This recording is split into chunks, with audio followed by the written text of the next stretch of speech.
Hey, what's going on, everybody? Welcome to another episode of the Breaking the Game show here on the Nothing But Net channel on Dash Radio. I'm Stephen Gillespie, and we have a very, very special episode lined up today. We're going to be starting the NBA player tiers for this upcoming NBA season.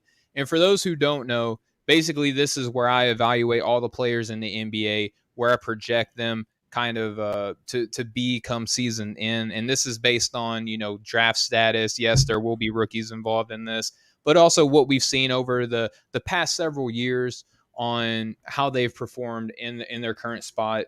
And then we also have to project new players in new locations, right? So this is going to be a fun episode. But before we dive into the players, I want to introduce to you guys the players that are going to be helping me analyze the list that I assembled together. If you're watching live, you see these awesome gentlemen here. They're all a part of the Off the Ball Network, all a part of the family. We'll go around the room, introduce them, and just a brief description on what they do for the network. So starting up, I have Edgar from New Tape City, right? He is the man behind the scenes. He's the guy who's put his fingers on ice during the NBA free agency, posting up all those statuses. Hashtag OTB and free agency. That being Mr. Edgar. Edgar, what's up, buddy? How you doing? What's up? I'm pretty good. I'm happy to join you guys on this show. It should be very interesting. I've still been icing my fingers, by the way. I'm sure. I'm I, sure, man. no, you know what? I was just thinking the other day. I was like, man, like Shams and Woj, like they gotta have some other people that post for them every now and then, because Got some doppelgangers in there, huh? there's no way they sit there all day and just, I mean, they might, but I'm just saying. Right, right, right. But yeah, man, appreciate all that you did for the network during that time. Free agency still kicking off, so we're gonna have to, we still need you to load manage those fingers, man, moving forward. So we'll see what happens with that. All right. So next up, we got the young goat from the What the Game Means to Me podcast. Got a big, big schedule ahead of him in the NFL, but he is a man of many talents, and we got him on here to help me break down my list for the NBA. That's Mr. Jelani Brown. What's up, Jelani? Nothing much, Stephen. Appreciate you for having me on for sure. I love always being on with you and all the rest of the guys, the rest of the crew, of course. Like you said, busy schedule ahead. If you are an NFL fan, definitely tune into the SmackDowns that's coming up. Yes, And yes. but it definitely is an NBA show today, and I'm ready to get into these super starters. Hey, there we go. Yep. So a little prelude here. We're going to be talking about the tier 4 super starters. And speaking of super starters, I got my guy, another member of the Off the Ball Network family, but he's also a member of the Nothing But Net channel family here on Dash Radio. That is my guy, Mo, Mr. Up in Flames himself. What's going on, brother? It was going to, to be on your show, and then I'm gonna have to create another show to follow up what you put out. You always set the standard a little too high for me, so you keep me on my toes. But I'm glad to actually be on here and take over Off the Ball Network Mondays. Yeah, man. Off the Ball Network Mondays. You're listening to it here, kicking it off at 10 a.m. Eastern, 7 a.m. Pacific Standard Time. And after this, Mo, you're going to run double time because you're picking up after me for the next show. So we're running 2-a-days with you, and then following him we have Chris LeBron from the Off the Ball Network, Mr. Prez himself, and then at 8 p.m. we got the Hoopers. So busy schedule here for Off the Ball Mondays, no doubt. So gentlemen, we all know why we're here. We're going to be going through the NBA player rankings, and just to kind of set the tone, set the standard for what it is that makes up each tier. I have 6 tiers total, but what we're going to do, we're only going to break down 4 because we got about 4 starters per 30 teams in the NBA. So we're not even going to be able to get into all 5 starters for all 5 teams if we were to do an all NBA draft. So we're going to do our best to evaluate the names that we have here. So we're starting our way from tier 4, working our way up to tier 1. We're going to start today with the super starters. Next week, we're going to have the demi stars. The week after that, we're going to have the stars, and then after that, MVP. So I'll go ahead and explain what super starters are. So I already broke down the fact that if we took all the players that I have accumulated into each 4 of these tiers, the total player pool, we still wouldn't have 5 players per team. So basically, working from the bottom up, I have super starters. Now, these are guys that maybe on a bad team could pick up a bigger role, like maybe a second or a third option, but if we're talking about ideally, if we're going to build our perfect team, these are the guys that you would bring along with an MVP, maybe a star or a demi-star, and be kind of that third or fourth option. So when you're hearing these names, don't just think, oh, well, this player isn't any good. Well, one, that's wrong because he's still good enough to be a starter in the NBA based on the player pool. And then two, we're still working our way up. So let's keep that in mind. But before we get going, guys, I sent out an email with a list of players. I believe everyone, Edgar, I'm so sorry. I don't think that you got one. But Jelani, did you have a chance to look at the player pool yet? Yeah, I actually got it up right beside me right now. But yeah, I've been looking at it, scrolling through it. Like you said, it's a bunch of names, but yeah, got the chance to see it. Okay, what'd you think? You got any disagreements just going off first glance here? Now, just kind of like the prelude before we got on, kind of what Mo said. I'm in agreement with it. Sorry, my camera's going kind of slow, but agreement with the rookie thing. Like I kind of don't touch them because I want to give them the chance to touch an NBA floor. But given, like you said, draft status rather, what we expect them to do, and with the certain teams that they're in and the roles we expect them to fill, I can understand why some of them are definitely on this list. But like I said, like, this is one thing I kind of like want to wait and see, give me a little bit of a sample size in the NBA, but understandably, I understand why they're on the list. But a lot of them, going through, like I said, I love like a lot of my Atlanta Hawks are on there, not trying to be biased and nothing like that. But there you go. I do like a lot of them on there just because whether they start or not, they either have the experience, have started, or like I said, are good depth pieces for us. And I see that across the board with a lot of other names on here as well for some other squads. So all in all, I like the list. I agree with it. Like I said, the only one thing for me was the rookies, but understandably the ones that's on here, I know why they're on here.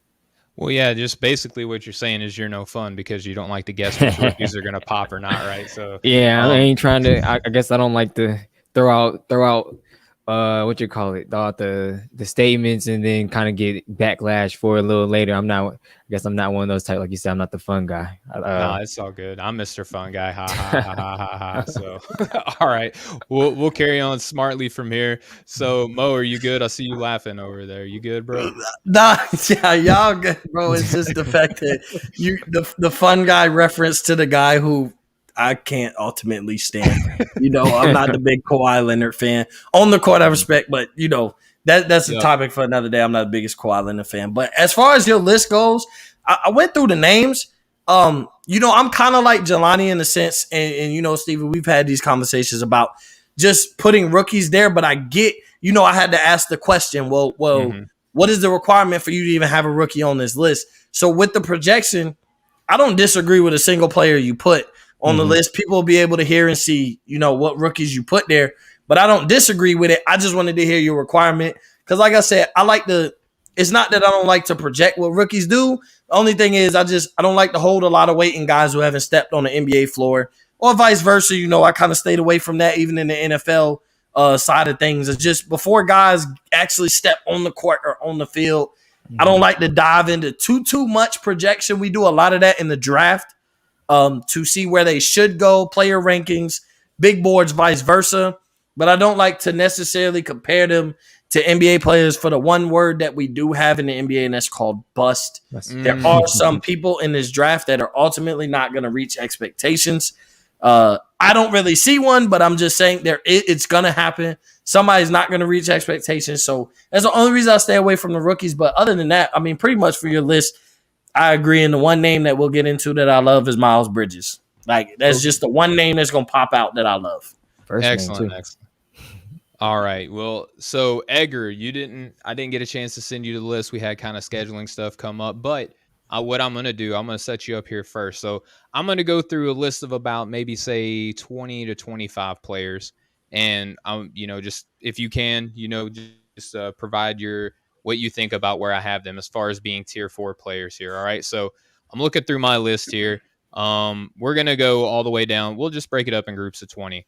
All right. So, and this is in no particular order, just to kind of further amplifying information. These are all tiers. So when I read the list of names, this isn't like if I read one guy 1 and one guy 7th, I don't think that it goes in that order. This is just kind of how I accumulated data, stats, film, all of that, right? This is just the order of way I've evaluated players, not where they stand in this tier, right? So first group of 20 I got here, Edgar, I got Mikal Bridges from Phoenix, Joe Harris from Brooklyn, Dylan Brooks from Memphis, your Derrick Rose from the New York Knicks, Seth Curry from the Sixers, Bojan Bogdanovic from the Utah Jazz, Reggie Jackson from the LA Clippers, Jordan Clarkson from the Utah Jazz, Norman Powell from the Portland Trailblazers, Tim Hardaway Jr. from the Dallas Mavericks, Anthony Edwards from the Minnesota Timberwolves, Andrew Wiggins from Golden State Warriors, your RJ Barrett from the New York Knicks, Darius Garland from the Cleveland Cavaliers, Jonas Valanciunas, who just got traded to New Orleans, Buddy Hield, who is still a Sacramento King, Mike Conley Jr. from the Utah Jazz, Harrison Barnes from the Kings, Dejounte Murray from the San Antonio Spurs. And then the last one that we're going to discuss here in this little group is Dennis Schroeder, who is still an unsigned free agent. Rumor has it that the Celtics are kind of inquiring to his status and availability. So, Edgar, out of that group of 20, man, what do you think so far?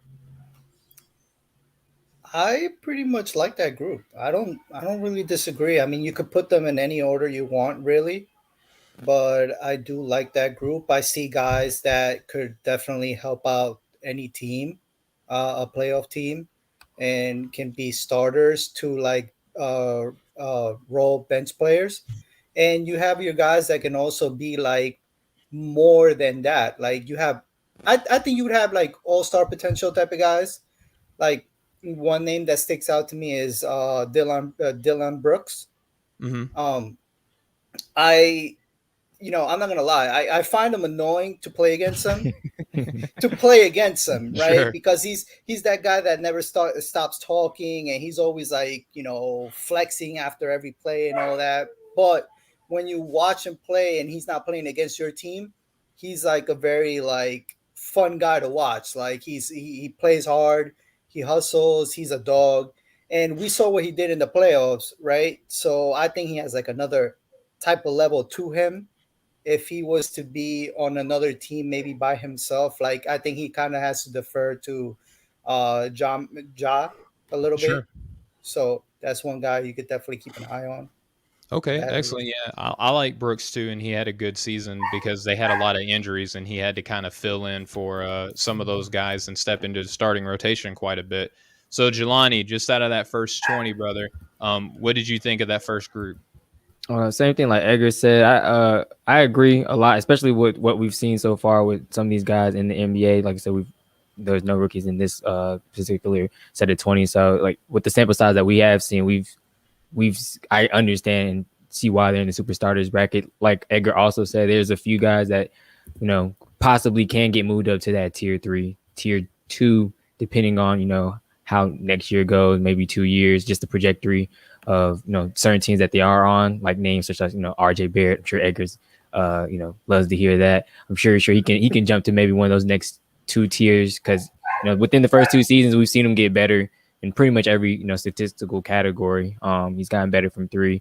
I know a few of us seen the little workout video that he got going on this upcoming or this yesterday or today, whatever it was. But there's certain guys in this list I can definitely see can make that jump. But for right now, superstar level or super starters level, I see everyone pretty much fitting in this exact role. They're either starters right now or like I said, have the capability to be very successful starters. If, like you said, like you just said, Dylan Brooks filled in with injuries, like he came in, was ready when his name was called, and made the best of the situation.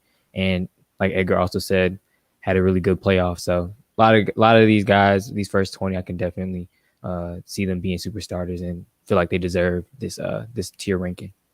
Yeah, and I mean, just going off of projections, I know that I'm like the only one in the room that takes these rookies and will put them, in statuses that we haven't quite seen. Obviously, we haven't seen them take the floor. But if you look at a guy, Mo, I'll turn this to you. So Anthony Edwards was in this group right now. I was kind of low on him, but he was drafted decently high, and he's shown already, in my opinion, at least in Minnesota, right, that he is capable of being a super starter. And like Edgar and Jelani alluded to, there's plenty of room for him to grow in and move up tiers, right? This is basically from what I've saw last year, from what I'm expecting teams to do in their standings, things like that. Obviously he may even bump up a tier this season being his sophomore year, but typically teams have a little bit of time to figure out players, especially if they're going to look to be one of the main guys to keep an eye on. Mo, what did you think about that first group of players? Just to speak directly on Anthony Edwards, I've been on record to say prior to the draft of last year and everything, I've been on record on how much I love Anthony Edwards. I think he's cut from the same cloth as my favorite player of all time, Dwayne Wade, and then one of my favorite young guys, Donovan Mitchell. I think when you just look at how those guys are built, how they play their game, he's cut from that cloth. I'm not saying he ultimately becomes D Wade, but if we gave if he had the best of best, he'd be D Wade type, up type. So I do think Anthony Edwards deserves to be in here, and I think he could climb very quickly in the second, in year two. I think RJ Barrett. I'm higher on RJ Barrett. And I know Edgar's going to love this, but I've been higher on RJ Barrett since his time at Duke. I felt like he was the best player of their big three that we considered out of Cam Reddish, RJ Barrett, and Zion. I felt like going into Duke, he was the most NBA ready at that time. I felt like he had the least amount of questions. And so I look at RJ Barrett improving every year. And I think I say this and I don't know, but I think his type of career would be, I think he could be a better version of DeMar DeRozan. I really think that would be his type of game. He would, at his very best, I think he'll be a better version of DeMar DeRozan. People get so locked up into the 3-point line that, RJ's not the greatest 3-point shooter, but he can knock him down if he needs to. Yeah. So I think he's one of those guys, as long as he doesn't focus on what the outside noise says, and that's to be a great outside shooter and you can't stretch the floor. I think RJ Barrett could have, out of the list of 20 guys, I think he could probably have the best career out of the first 20 guys. And then one more guy, Dennis Schroeder. I don't want everybody to forget how good Dennis Schroeder actually is with what he did in the playoffs for the Lakers and the jokes, him along with Kuzma are playing for the Shanghai Sharks and all that. I understand that's a joke, but I don't want people to forget how good Dennis Schroeder really is. Like Dennis Schroeder is really a good player that could contribute on a really good, if not championship caliber team. There were so many factors with the Los Angeles Lakers that people actually forget, what Dennis Schroeder could have done. And so he's the guy I don't want people, and he was the last name you said on the list. So even people hear the first 20 players and be like, oh, that's about where he sits. But of all the guys that you said, I just feel like he may end up being the most disrespected because of one playoff series when, based on everything you said, Steven, he's not even supposed to be the guy that's the difference in win or loss on a playoff series. Yeah. But he's supposed, so I like Dennis Schroeder, and I also think he did this to himself, asking for the price tag that he was asking for. I think he set himself up for that. He overvalued himself, and not everybody tries to kill him. And not any type of value in Dennis Schroeder is going to be like, no, there's no way. But he is worth a 4-year, $84 million contract. He really is. Especially when you look at some of the other guys that get paid. So that's what I do want to highlight and give Dennis Schroeder his flowers per se, just because, bro, he's a lot better than the one playoff series against the Phoenix Suns that he portrayed where he scored no points at one point in the series. But I just don't want people to really forget how good Dennis Schroeder is and how much he could contribute to a lot of these teams that are looking for a point guard.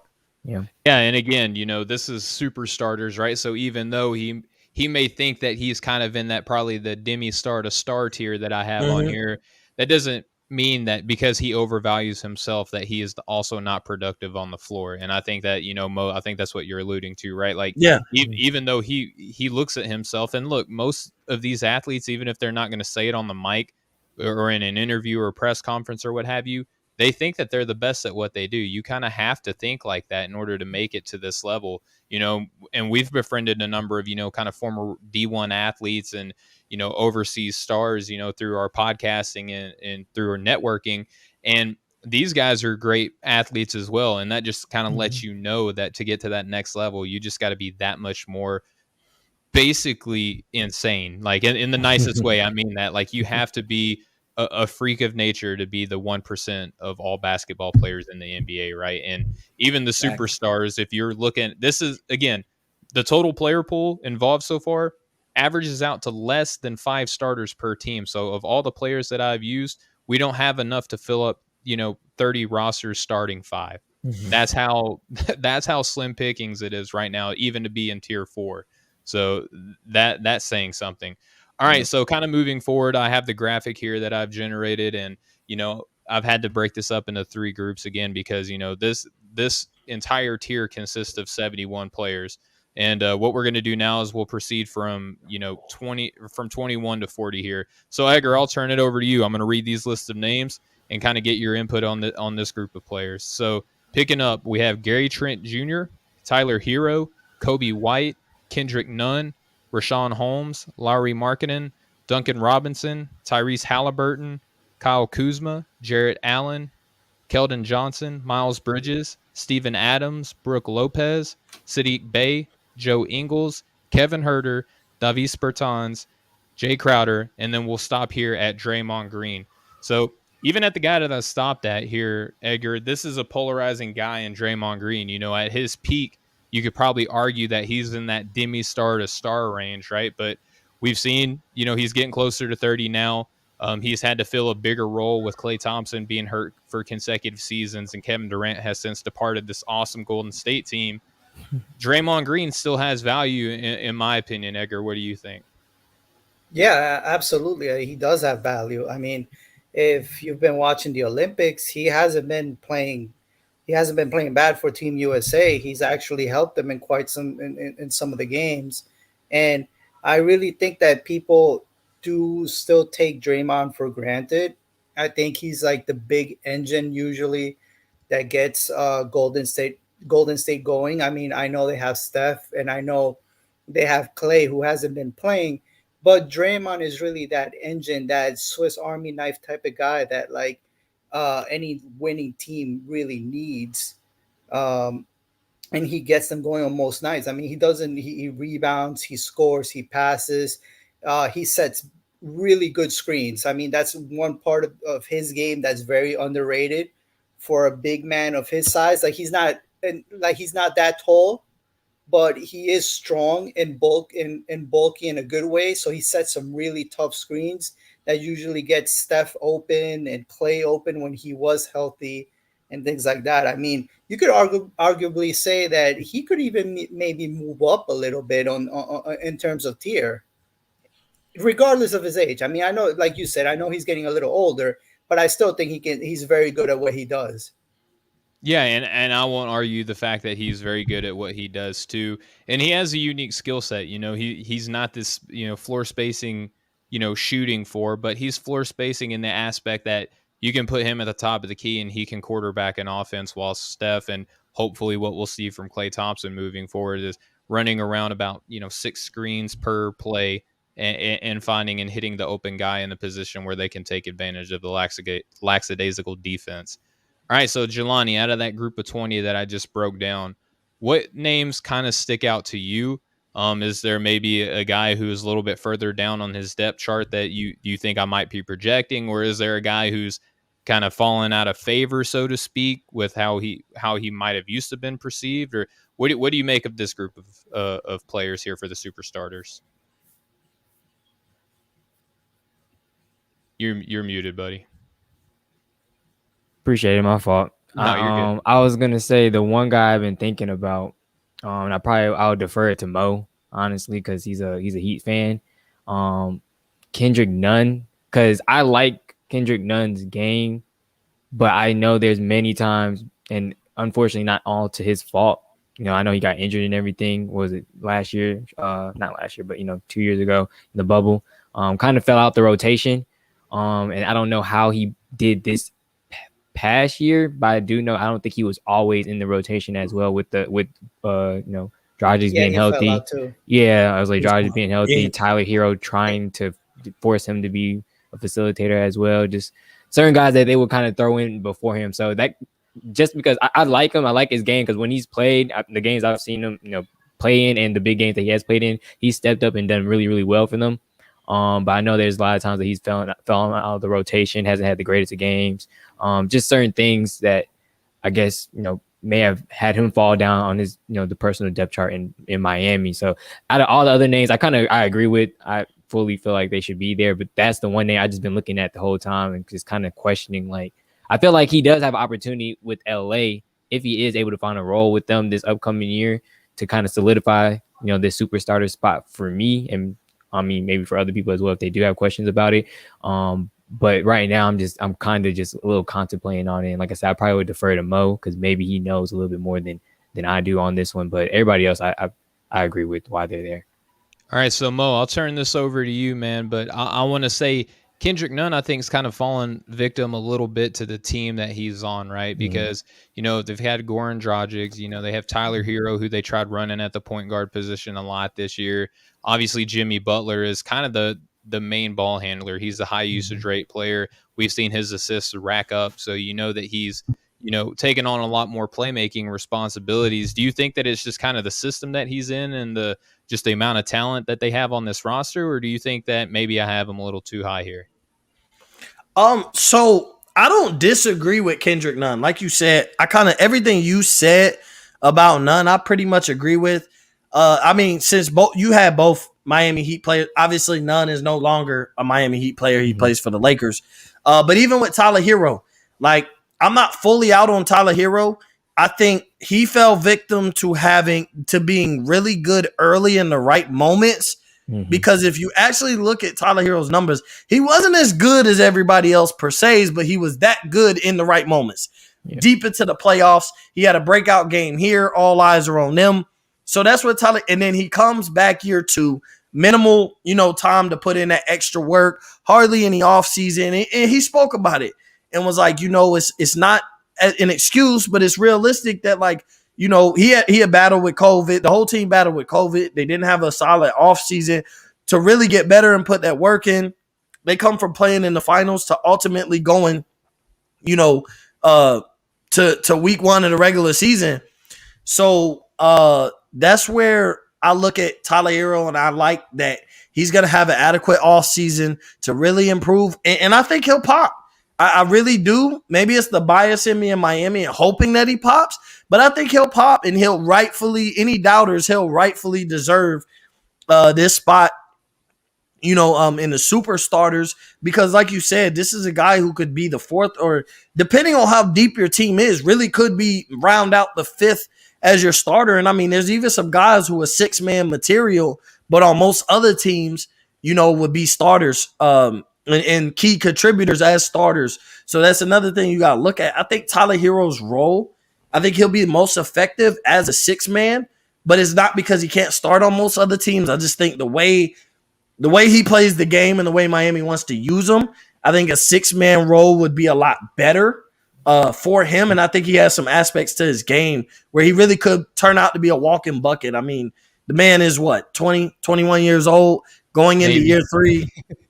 Yeah, he might be about 20 going into year 3. So there's that. You have to calm down and don't expect, just because guys pop at the right time doesn't mean that there's no step backs. There's no I hit the wall for a second. There's no wake up calls. That's the realism in sports. Is there are wake up calls. You get to smelling yourself. Sports is gonna humble you. Big time. Tyler Hero got humbled a little bit. You know, he got to smelling himself. Social media star, making music videos, got songs named after him by Jack Harlow. And then boom, like he becomes this mega star in a sense. And then it's like, boom, all right, your play came down to earth, and now everybody wants to give up on you, but it was only year 2. So I am high on Hero for year 3. And I do think Nunn can earn his way in this category, but I don't think he'll do that this year with the Lakers, just because I think they're going to be too reliant on their veteran old man, you know, guys that I think he's going to fall victim to. The depth of the Lakers, as old as they are, you would think Nunn, but the depth of the Lakers, I think Nunn might find his way where he just signed a year, maybe try and win a championship, bring his value up in key moments throughout the season, and somebody else pay him a little more, but because, you know, he did take a pay cut to go to the Lakers. But Nunn is a walking bucket. I think Kendrick Nunn could be maybe not as skilled, but could be a Lou Will on a team and just be your 6-man who just, I don't need anything I don't need defense. I don't need facilitating. I just need you to get buckets. And I think Nunn could be that guy on a team here in the near future after his 1-year contract with the Lakers. Yeah, that's a fair point. So before we move on, Edgar, I know that you wanted to talk about a guy who you think is kind of low in this tier. You think that could be a little bit higher. Go ahead and make your case. I think personally that Michael Porter Jr. is, I mean, not Michael Porter Jr. Sorry I was about gonna that. say I know he's not in this tier. No, sorry about that. Kevin Porter Okay. Jr. is a bit too low for my liking. I think he's a young guy who has a lot of promise. We saw him drop what, like a 50 point game and like 10 rebound. I think was it? Who was it? Was it the Lakers last season or what team was it? But I think he has a lot of promise. Very young still. I think he's 20, 21, if I'm not mistaken. Mhm. He sees the floor well for his size. He can score the ball pretty well. He can shoot it from three. He's very good at driving the ball to the basket. Uh, and I think with his role in Houston, given how they might not be very good, I think he can only develop even more with more touches and being able to handle the ball more on that team. And I think if you put him on a better team, I think he could be either a sixth man or he could be a solid starter for a squad. And that's where I'm at with him too. And again, just kind of elaborate the super starters like on an ideal championship level team. I agree with you. I think that he would be a good, fourth, maybe fifth option on the team. And just because you come off a bench doesn't mean that you're the sixth option, right? Like just there's sometimes you need that Mhm. punch off the coming off the bench, right? And so I agree with you. And that's where I have him here. And again, moving forward, I could be wrong, and he could definitely jump up into kind of that demi star realm Mhm. that that we'll be talking about next week. But yeah, super. I like Michael Porter Jr. a lot. It'll be interesting to see how he splits. We keep Uses falling for the same mistake. We keep saying Michael Porter Jr. It's Kevin Kevin Porter Kevin Jr. Everybody, yeah. Excuse Kevin me, Porter. Kevin Porter Jr. I like Kevin Porter Jr. Thank you. But we'll see how he splits time. With Christian Wood, he looked good in Houston too. And then they also have Jalen Green coming in, the Jalen rookie. So Green. I also Mhm. so feel I also feel real quick Dante DiVincenzo should be on this well, tire on this okay, tier well, yeah, yeah, if he was healthy. yeah, that's the thing is like I don't know. I contemplated him being a super starter as well. And like again, since I don't have like a full starting five for 30 teams, maybe you Mhm. can argue that he would be a super starter. I kind of had my reservations about him, but we'll move on to the next group here. And we still got a couple more names to run through. And when we close out, we'll see if we got any more guys that we think might be deserving to even make this list. All Mhm. right, so Jelani, I'm going to turn to you because I'm going to read off a list of names that I think you're going to be happy to hear. Right, so from 41 to 60, we have DeAndre Hunter, Cam Reddish, Bogdan Bogdanovic, Danilo Gallinari, Evan Fournier. There's one for you there, Edgar. Spencer Dinwiddie, Kevin Love, Aaron Gordon, James Wiseman, Eric Gordon, Miles Turner, T.J. Warren, Montrezl Harrell, Brandon Clark, Bobby Portis, Malik Beasley, Mitchell Robinson, another one for you there, Edgar, Al Horford, Terrence Ross, and we'll close out this group with Cameron Johnson of the Phoenix Suns. All right, so Jelani, a lot of Atlanta Hawks named off right there. Do you agree? Yeah. Or, I mean, am I, speaking to your heart right now? Or do you think that maybe I'm valuing these guys a little too high, a little too low? Nah, you got it. You got him in a nice spot. Taking bias out of it. We've seen. I guess I'll start with the Hawks guys first before I go on to anybody else. But we've seen these guys play up to what. Well, for me, play up to what I was expecting, and even beyond. Like with Kevin Huerter, we saw it in the playoffs. He basically won us Game 7 against Philadelphia. He's also. I feel like he fits in this spot too, just because I don't know if this is a requirement for you or not, but he played all 82 games. Like, we always talk about your availability is your best availability. And whether he was, scoring 20 whatever points a night, he was still, solid in pretty much all those games. He played all 82 games. He was reliant in his role, or reliable in his role. So I think I like him there. DeAndre Hunter as well. We've seen a big jump from him. Obviously, injuries held him and Cam Reddish back, but when healthy, we've seen them play well and have jumps and sparks in their game. I think he went from scoring 11, 12 points last year to 18 this year.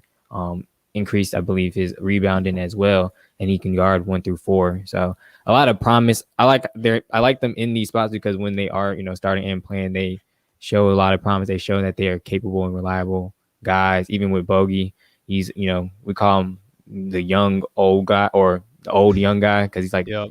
he's like what 27, 28, and the other young guys on our team around somewhere between 20 and 23. But he injuries pretty much plagued all of them. But when in the lineup, they've shown that they are capable of being like you said, third, fourth options at times. Even if they're coming off the bench, Gallinari came off the bench for us this past year.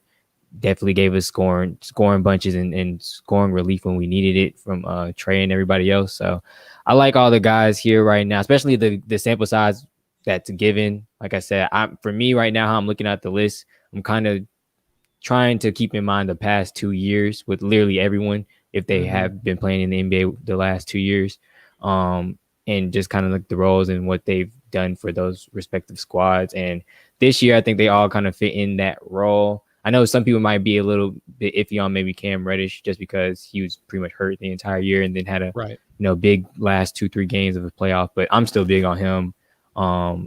Just the tools. He's 6'8". He can handle the ball. He has a nice shot. I think with him, it's just confidence. We didn't have a coach that had confidence in him. Now we do. So I'm excited to see what he looks like this upcoming year. But to move off of them and talk about everybody else, I think it's a solid group of super starters as well. I know with James Wiseman, of course, I had him on my fantasy team, so I try to look closely at him. The situation with Golden State, I know a lot of people, some people are even saying they shouldn't even, took him. That might not be the right spot for him. But I think he'll play well for them when, like I said, when healthy. Like he showed he has a little bit of outside touch, inside game as well. He's a pretty solid defender. I think being next to Draymond is definitely going to help his game out a lot. Just like I said, just got to see him healthy. And like I said, maybe that's the question some people may have with him being there, but I think he deserves that spot, pretty much along with everybody else that I'm seeing being named as well. Okay, fair enough. All right. I'm going to turn it to you, Edgar, here because I'm looking at this list. Mitchell Robinson, I'm a super big fan of him. I like him as a center prospect. Obviously, injuries have kind of derailed, him probably being even higher in the public's eyes, right? A lot of the casual NBA fans may not be super familiar with his name. But then I'm also looking at newly acquired Evan Fournier, who's, coming off of a kind of a strange season for Boston. But when you really look at his production, it wasn't terrible, right? And if a lot of people are kind of speaking to the contract that he was signed to, was it good? Was it bad? In my opinion, you signed him for about starting money in the NBA now. You didn't sign him to like a super max or even a kind of a max. It was just good starter money. And it's kind of a signal flare to the rest of the NBA that New York's looking to take their team seriously and try to raise them up to the next level. So just talk to me about your two New York Knicks here, and what do you think about where I have them as far as player tiers? Personally, I think Mitchell Robinson is ranked perfectly there. He does have the potential, as you say, to be more than what he's shown. Last season, before he got injured, he was showing more promise. He was starting to see more minutes. His fouling was down because, as a Knick fan, we all know that Mitchell just couldn't stay on the court in terms of foul trouble. He was fouling out a lot, or he'd be close to fouling out. So he's learned how to manage that. The only downside is it's been the injuries so far. I mean, last season he fractured his foot. Well, first he fractured his wrist on a freak accident play trying to catch a lob from Julius Randle, and then the next time when he did come back, I think he lasted like 3 or 4 games, and then he fractured his foot trying to guard Brook Lopez. So he just has to find some type of way to stay healthy. I think if he stays healthy, he can probably take that next step. I mean, obviously, he's not going to be an all-star right away, but he can be that type of guy that, is a big threat and could potentially work into getting even better. He does hold the field goal percentage record for a single season, so that's always something that's a positive. And the Knicks are still trying to work with him. I mean, they said that the next goal for him should try to be the Defensive Player of the Year. I don't know if he can achieve that, but if he stays healthy and he keeps working, he has a chance to. Evan Fournier. I like Evan Fournier. I think he's a good scorer. I think he's a good playmaker. He has good size. I think he's the type of guy that can take over a quarter or even take over a game when he gets hot. When he gets it going, he can score with the best of the players in the league. Uh, but I will say I'd put him above like a guy like, say, Davies Bertans, who's above him in this list. Hmm. I mean, to me, speaking honestly, Bertans is it's way too high on this list for what he showed last season.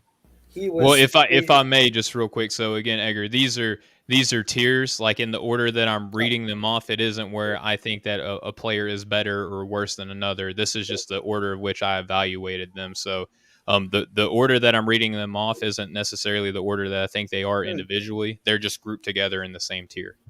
all right. I mean, I'm saying like I wouldn't even put him on this tier. Like Okay, understand. I'd put him on the lower tier because he didn't, for that contract that he got last season, he didn't show anything. If I'm being Sure. perfectly honest. But Evan Fournier, he, like you said, he got starters money. The last year of his contract has a player option, so it doesn't hamper the team long term, really. If they decide they want to bring him back or they don't want to bring him back. And I think he's always been that type of, to me, that type of fringe all star where he's like almost like right there into making it, but he doesn't make it. Like he has seasons of averaging like 19, 18, 20 a game. So I do think that he could be moved up a little higher on this list than whatnot. Yeah. Okay, fair enough. All right, so Mo, before we move on to the last group of players that we have, we talked about some Hawks, we talked about some Knicks. There anybody on this list that you want to speak to? So I'm gonna have to go Cam Reddish. Who you just named, that's my guy. So Cam Reddish is gonna be unfairly evaluated probably for the rest of his career. The reason being, he comes from the same school, played on the same team, was in the same draft as RJ Barrett and Zion Williamson. So the expectations for Cam Reddish on the success of his career, he's only going to be as successful as what he does compared to RJ Barrett and Zion Williamson. That's what they do is going to hold a lot of weight, I personally think, on how people are going to look at Cam Reddish. But those three guys coming out of the draft, I personally felt like RJ Barrett had the potential to be the best player out of those three. And I also thought that I thought all three of them are going to be great, but I also feel like Cam Reddish has the potential to have the longest career out of those three. He's a 3-and-D guy with extra intangibles, with extra to his bag. He can handle the ball enough where he's not just strictly catch and shoot. You know, he plays great defense. He's what, 6'7", 6'8". He's long. He's athletic. He's not, and it's like he's sneaky athletic. Like Cam Reddish is an athlete who can shoot the tray ball and play defense and has enough handle that he could create his own shot. I think Cam Reddish has, where he's at right now, I think he has potential, but health is the biggest concern. And sometimes health can be the story of guys' career where they never reach where we see them. I think Cam Reddish has potential, and it's not too early. I mean, the man, 20 years old, 21 years old, going into year 3. The man has superstar potential when you look at what he has in his bag now, and he's not going to hit his prime for another 5 to 6 years. Cam Reddish is a guy I'm very high on, and I might be higher than most, but I look at what he has in his bag right now, the potential and the room for growth where he could be, and I think he'll always be graded unfairly because his success of his whole career, I think, is really strongly going to be measured to RJ Barrett and Zion Williamson. Zion Williamson is the star of that team, that Duke team. He was the star of the draft. RJ Barrett is in New York. He plays for the New York Knicks. I expect RJ Barrett to sign an extension when it's his time. So he plays for the New York Knicks, which means his focus is in the New York media. The Knicks are a good team again, which now means like all eyes are going to be on RJ Barrett, Madison Square Garden. We see the Hawks; they've got their respect, but at the end of the day, like TNT ain't about to be, game of the week in Atlanta, even though they are in Atlanta. But they in Atlanta. But I'm saying like game of a Thursday night isn't still always going to be Atlanta. They're probably going to need another year of like Trae Young being that guy for them to really be that primetime team, to be up there where they deservingly should be.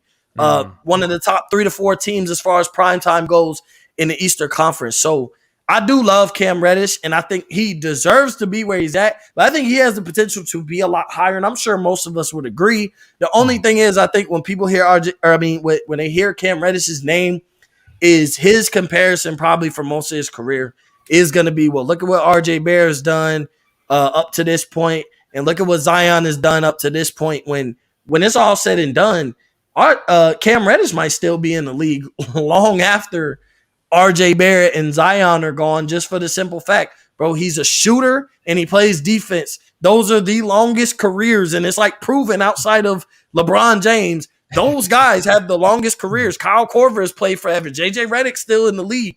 Like, those shooters, and they're just strictly shooters. They can't even really play defense like that. But those 3 and D guys, bro, they can play forever, because when their athleticism dips, as long as their jump shot don't go nowhere, Cam Reddish is the guy built for a long, successful NBA career. May never be a superstar, but he's built for a long career of success, and the team is always going to want him. I mean, so far, though. RJ Barrett's been healthier than he has. Yep. Right. That's what I said. Cam Reddish helped. All right. Hang on, guys. We'll talk about debating the big three from Duke. Maybe on another show. I do want to give respect to the last 11 players that we have here, and we got about enough time just to have a good conversation on that. But Edgar, I know someone's talking about your Knicks, and I know that you can go all day on your Knicks, bro. And I love the spirit you have for your team. All right, so the last 11 guys that we want to give love to here on the Nothing But Net channel on Dash Radio's Breaking the Game, which is brought to you by MyBookie. Go to mybookie.com, place your bets. They will match up to 50% of your first deposit and up to $1,000 cash. That's the best deal that you're ever going to get in this industry. They have great credit card approval rates. They have quick 48-hour turnarounds to get your money. Go ahead, go to MyBookie, place your bet, enter in promo code Off the Ball, and we will win together. Go to MyBookie, enter in promo code Off the Ball, and let's win big, guys. All right, so last 11 guys. We're going to run down this list real quick. I got Cam Payne, Yusuf Nurkic, Carmelo Anthony, Marvin Bagley III, Derek White, Chris Boucher, rookies, Jalen Suggs, Evan Mobley, Scotty Barnes, the aforementioned Kevin Porter Jr., and I added Andre Drummond. So, guys, we don't have a lot of time.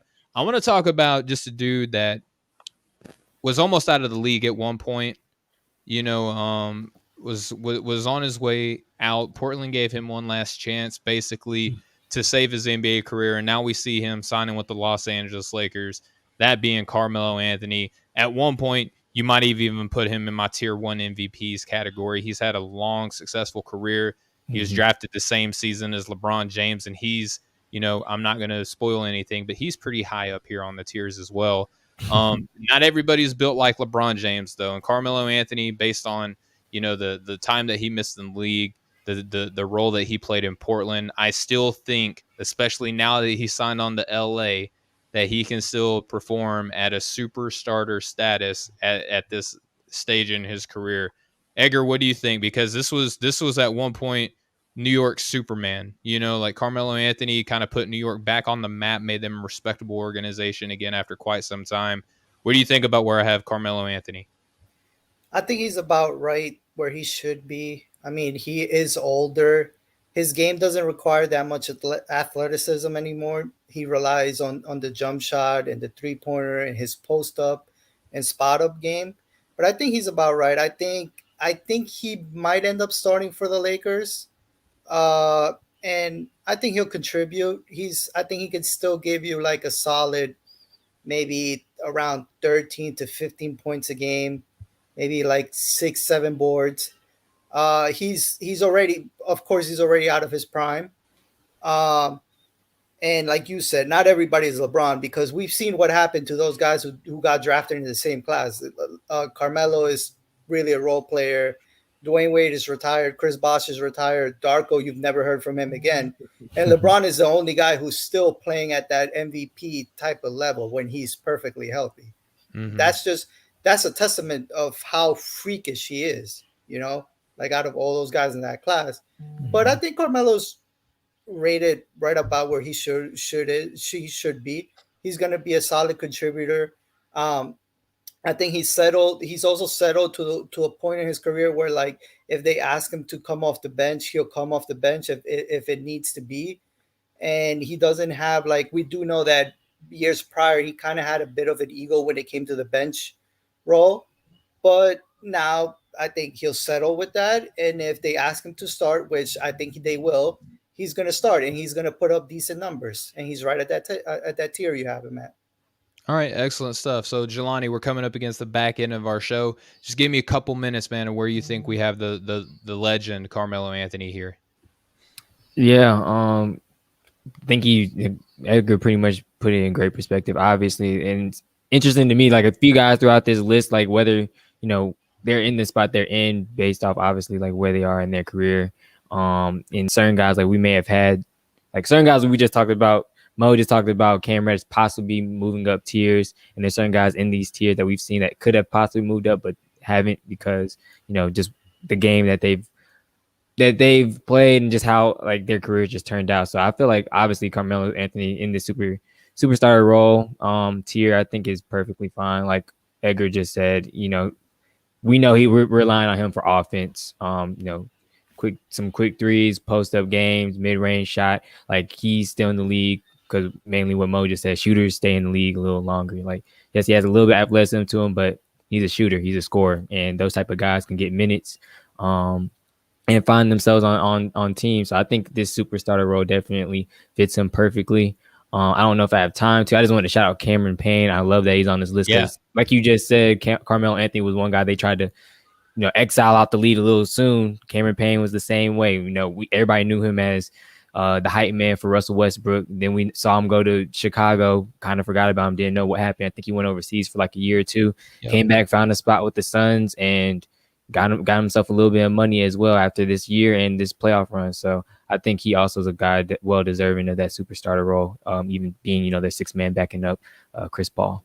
Yeah, and a lot of guys you see get a lot of recognition and a lot of love from being the guy to learn behind Chris Paul, whether that be Eric Bledsoe or Darren Collinson, and now we're seeing it with Cam Payne again. All right, Mo, I know that you got some thoughts on Melo. I wish we had another 15, 20 minutes because I love hearing you talk legends, man. It's one of the things about you when you break down just the legacy of a player and you talk about big milestones. I love hearing you wax poetic on all that. But where do you think that we got Melo here? Do you think that this adequate or? I mean, I fully agree. Just real quick, I know we're running out of time, but Melo is a guy, he has a soft spot in my heart. That whole draft class, D-Wade, LeBron. You got to think about it, based on my age, I was like 8, 9 years old when all those guys got drafted. Those were the next, like as a young kid, that's who you looked up to. So to see Melo still be in the league, he's somebody, had I known what I know now, I would feel like Melo, the same way about Cam Reddish. Melo's game would age a lot better than, I would even predict it better than LeBron's just based on the fact Melo's game has never been about athleticism. It's never been about how athletic he is. It's just been about he's a good shooter and he gets buckets. So I would imagine as long as he kept his shooting up, he'd have a long, prosperous career. Obviously, some things happen, but for him to be there ultimately now, I mean, you're possibly talking about him being the fourth option at the age, 36, 37 for the Lakers, who do have a big three of Westbrook, LeBron and Anthony Davis. So you are possibly talking about, I mean, that's what people are considering the big four now that Melo is there. So he rightfully deserves to be in this spot as a superstar. And like I said, I got a soft spot for Carmelo. I've always loved Melo. You know what I'm saying? No matter where he's went, never cared about the team, bro. I've always rooted for him and his success. And he's a guy, bro, ultimately, he's like one of the 2 or 3 guys left in the league that don't have a championship that I ultimately want to see get one. So, I mean, but he rightfully deserves to be right here in the superstars. Yeah, and I think that just looking at the longevity of his career, the fact that at this advanced age, the fact that we look at him as still being a potential superstar in today's NBA, that's a testament to just how outstanding, how amazing he is, and at his peak was as an NBA player. So be looking forward to see all that. All right, fellas. Well, that's going to wrap up Tier 4. Thank you all so much for coming in, and I love the fact that we didn't have to break down a game, break down film, break down stats or anything. We could just come on and talk about players. I like to do that too, believe it or not, as stat heavy or focused as I can get. So really appreciate y'all's time. We're going to run through real quick and let y'all tell the listeners and the viewers where they can find you and your work and anything that you may have going on. So Edgar, Mr. Edgar Baum from the Off the Ball Network himself, load management on those fingers all day long. Edgar, what's up, man? Tell the people where they can find you at. You can find me on Twitter at new_tape_city. I post a lot of big stuff, a lot of soccer stuff. Football season's coming, so I'm a big Giant fan, so you're going to see a lot of Giant stuff. And behind the scenes, I post for the Off the Ball Network Twitter account. So that's at OTB_network. And you get a lot of the breaking news around the sports world type of stuff. Especially with NBA free agency, we have all the latest updates and whoever's getting signed, who's not getting signed, and how much they're getting, and all that good stuff. So make sure you go to the Twitter account and stay up to date. Excellent stuff. And Edgar, you're the man for being so locked in the way you are for all that.